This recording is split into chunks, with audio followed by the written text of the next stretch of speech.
বন্ধুরা সামনেই তোমাদের প্রথম পর্যায়ক্রমিক মূল্যায়ন, আর তার জন্যই আমার সকল অষ্টম শ্রেণীর ভাই বোনেদের জন্য নিয়ে চলে এসেছি আজকে গুগল থেকে কিছু গুরুত্বপূর্ণ প্রশ্নোত্তর। বন্ধুরা হাতে গোনা কিছু প্রশ্ন পড়লেই তোমাদের রেজাল্টে আসবে নজর করা সাফল্য, তাই ভিডিওটি একদম মিস করো না, শেষ পর্যন্ত দেখো। ভালো লাগলে লাইক করে দিও, বন্ধুদের মধ্যে যতটা পারবে শেয়ার করে দিও, আর চ্যানেলটিতে নতুন হলে সাবস্ক্রাইব করতে কিন্তু একদম ভুলো না, অবশ্যই সাবস্ক্রাইব করে দেবে। চলো ভিডিওটি শুরু করা যাক।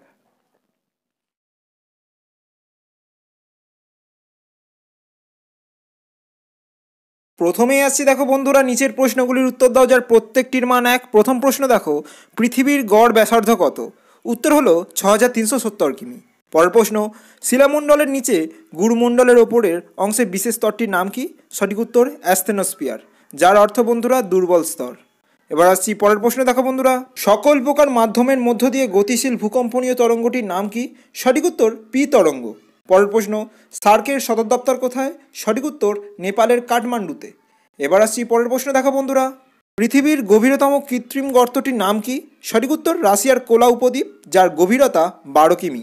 পরের প্রশ্ন, কোন শিলায় জীবাশ্ম দেখা যায়? সঠিক উত্তর পাললিক শিলায়, কারণ তোমরা সকলেই জানো এটি সমুদ্রের তলায় বিভিন্ন স্তরে স্তরে সঞ্চিত হয়ে গঠিত হয়।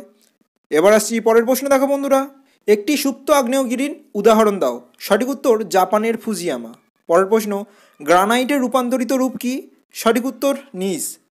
এবার আসছি পরের প্রশ্ন, দেখো বন্ধুরা ভূত্বকের দ্বিতীয় প্রধান উপাদান কোনটি?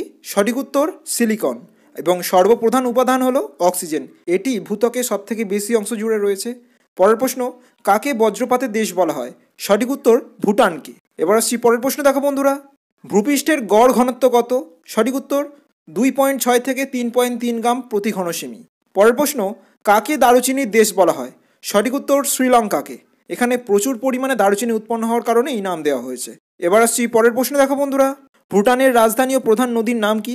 সঠিক উত্তর রাজধানী হলো থিম্পু এবং প্রধান নদী হলো মানস। পরের প্রশ্ন, কি উৎপাদনে শ্রীলঙ্কা পৃথিবীতে প্রথম স্থান অধিকার করেছে? সঠিক উত্তর গ্রাফাইট। পরের প্রশ্ন, দেখো বন্ধুরা শূন্যস্থান পূরণ করো। কোন দেশে পদ্মরাগমণি পৃথিবী বিখ্যাত? সঠিক উত্তর মায়ানমার। পরের প্রশ্ন, ভুটানের একটি প্রধান শহরের নাম লেখো। সঠিক উত্তর ফুন্ট সোলিং। পরের প্রশ্ন, দেখো বন্ধুরা সম্পূর্ণ স্থলভাগ বেষ্টিত ভারতের দুটি প্রতিবেশী দেশের নাম লেখো। সঠিক উত্তর নেপাল ও ভুটান। পরের প্রশ্ন, ভারতের ক্ষুদ্রতম প্রতিবেশী দেশের নাম কি? সঠিক উত্তর মালদ্বীপ। এবার আসছি পরের প্রশ্ন, দেখো বন্ধুরা মোহ স্কেল অনুযায়ী সর্বনিম্ন কাঠিন্যের খনিজটির নাম কি?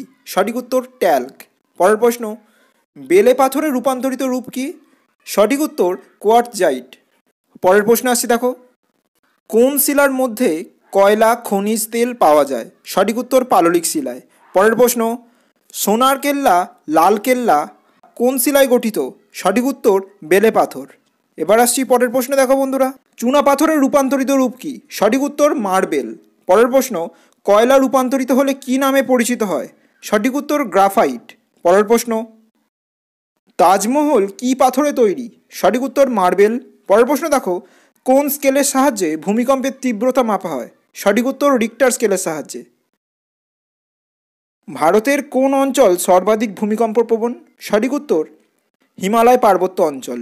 পরের প্রশ্ন, কোন যন্ত্রের সাহায্যে ভূমিকম্পের তীব্রতা ও স্থায়িত্ব মাপা হয়? সঠিক উত্তর সিসমোগ্রাফ যন্ত্রের সাহায্যে। পরের প্রশ্ন আসছি, দেখো বন্ধুরা ভূত্বক ও গুরুমণ্ডলের মাঝে কোন বিযুক্তি রেখা রয়েছে? সঠিক উত্তর মোহরভিষিক বিযুক্তি রেখা। পরের প্রশ্ন, শিয়াল ও সীমাস্তরের মাঝে কোন বিযুক্তি রেখা রয়েছে? সঠিক উত্তর কনরাড বিযুক্তি রেখা। এবার আসছি বন্ধুরা পরবর্তী ভাগে, যার প্রত্যেকটির মান 2। প্রথম প্রশ্ন, প্রতিবেশী দেশের সঙ্গে আমাদের দেশ ভারতের সুসম্পর্ক বজায় রাখার দুটি কারণ লেখো। সঠিক উত্তর প্রথম হলো বাণিজ্যিক আদান প্রদান এবং দ্বিতীয় হলো জল সম্পদের সুষ্ঠু ব্যবহার। পরের প্রশ্ন, পাললিক শিলার দুটি বৈশিষ্ট্য লেখো। প্রথম হলো একমাত্র এই শিলাতেই জীবাশ্ম দেখা যায়, দ্বিতীয় এই শিলার প্রবেশ্যতা খুব বেশি।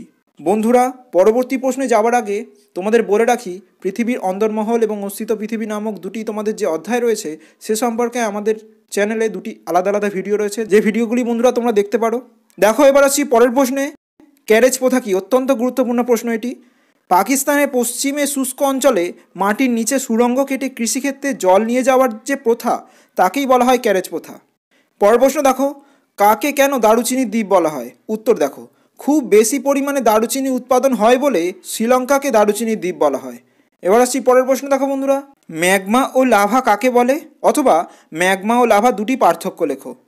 উত্তর দেখো, ম্যাগমা প্রচণ্ড চাপ ও তাপে গ্যাস বাষ্প মিশ্রিত হয়ে গলিত অবস্থায় থাকে। অন্যদিকে ভূগর্ভের গলিত উত্তপ্ত অর্ধতরল ম্যাগমা ফাটল দিয়ে ভূপৃষ্ঠের বাইরে বেরিয়ে আসাকেই লাভা বলে। এর পরবর্তী পার্থক্য আমরা দেখে নেব বন্ধুরা। ম্যাগমা অর্ধতরল প্রকৃতির, অন্যদিকে লাভা তরল প্রকৃতির। এই হলো বন্ধুরা দুটি পার্থক্য। এবার আসছি পরবর্তী প্রশ্নে, শ্রীলঙ্কায় কি কি খনিজ পাওয়া যায়। উত্তর দেখো, নীলকান্তমণি, পদ্মরাগমণি, বৈদুর্যমণি প্রভৃতি। পরের প্রশ্ন দেখো বন্ধুরা, ভূমিকম্পের কেন্দ্র ও উপকেন্দ্র কাকে বলে। উত্তর দেখো, ভূমিকম্পের কেন্দ্র কি? ভূপৃষ্ঠের নিচে ভূ অভ্যন্তরে যে স্থান থেকে ভূমিকম্পের উদ্ভব হয় তাই হলো ভূমিকম্পের কেন্দ্র বা ভূমিকম্পের উৎস। এবার আসবো ভূমিকম্পের উপকেন্দ্র কাকে বলে। কেন্দ্র থেকে ঠিক উলম্ব দিকে ভূপৃষ্ঠের যে বিন্দুতে ভূমিকম্পের প্রথম কম্পন পৌঁছায় সেটা হলো ভূমিকম্পের উপকেন্দ্র। বন্ধুরা, ভূমিকম্পের সবথেকে বেশি প্রভাব এবং তীব্রতা এখানেই সবথেকে বেশি থাকে এবং ক্ষয়ক্ষতির পরিমাণও বৃদ্ধি পায় এখানে। এবার আসছি পরবর্তী প্রশ্নে, দেখো জীবাশ্ম কাকে বলে। উত্তর দেখো, স্তরে স্তরে জমাট বেঁধে পাললিক শিলা সৃষ্টির সময় কখনো কখনো সামুদ্রিক উদ্ভিদ বা পানি তার মধ্যে চাপা পড়ে যায়, ফলে পাললিক শিলার মধ্যে উদ্ভিদ ও প্রাণীর দেহ প্রস্তুরীভূত হলে তাদের দেহাবশেষের ছাপ থেকে যায়, একেই জীবাশ্ম বলে। এবার আসছি পরবর্তী প্রশ্ন, দেখো পা হো হো কি। উত্তর দেখো, হাওয়াই দ্বীপপুঞ্জে আগ্নেয়গিরিগুলো থেকে অত্যন্ত পাতলা লাভা বেরিয়ে বহু দূর প্রবাহিত হয়। হাওয়াই দ্বীপের স্থানীয় ভাষায় এর নাম হলো পাহোহো। পরের প্রশ্ন দেখো, শিলা গঠনকারী খনিজের নাম লেখো। উত্তর দেখো, কোয়ার্টজ, ফেল্ডস্পার, অভ্র এবং জিপসাম। এবার আসছি বন্ধুরা পরবর্তী ভাগে, যার প্রত্যেকটির মান 3। প্রথম প্রশ্ন দেখো, ভারতীয় উপমহাদেশ কাকে বলে।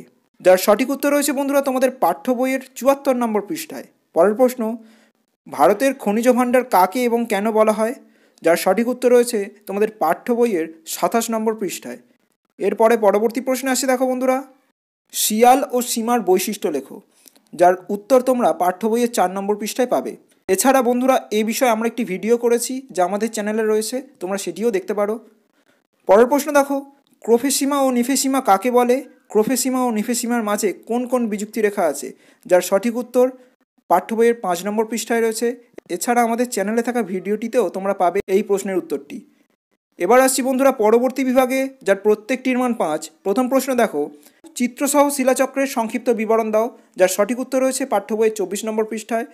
এরপরে দেখো পরবর্তী প্রশ্ন, উৎপত্তি অনুসারে আগ্নেয়শিলার শ্রেণীবিভাগ করো। যার সঠিক উত্তর তোমরা পাবে বন্ধুরা তোমাদের পাঠ্য বইয়ের 20 নম্বর পৃষ্ঠায়। এরপরে আসি পরবর্তী প্রশ্ন, দেখো সক্রিয়তার ভিত্তিতে আগ্নেয়গিরির শ্রেণীবিভাগ করো। যার সঠিক উত্তর রয়েছে পাঠ্য বইয়ের 12 নম্বর পৃষ্ঠায়। পরের প্রশ্ন এবং শেষ প্রশ্ন, অপসারী ও অভিসারী ও নিরপেক্ষ পাতসীমানা সম্পর্কে সংক্ষিপ্ত বিবরণ দাও। যার সঠিক উত্তর রয়েছে বন্ধুরা পাঠ্য বইয়ের 4 নম্বর পৃষ্ঠায়। আজ এ পর্যন্তই। ভিডিও সংক্রান্ত কোনো অসুবিধা হলে অবশ্যই কমেন্টে লিখে জানাবে। দেখা হচ্ছে পরের ভিডিওয়ে। ততক্ষণ সুস্থ থেকো, সাথে থেকো। নমস্কার।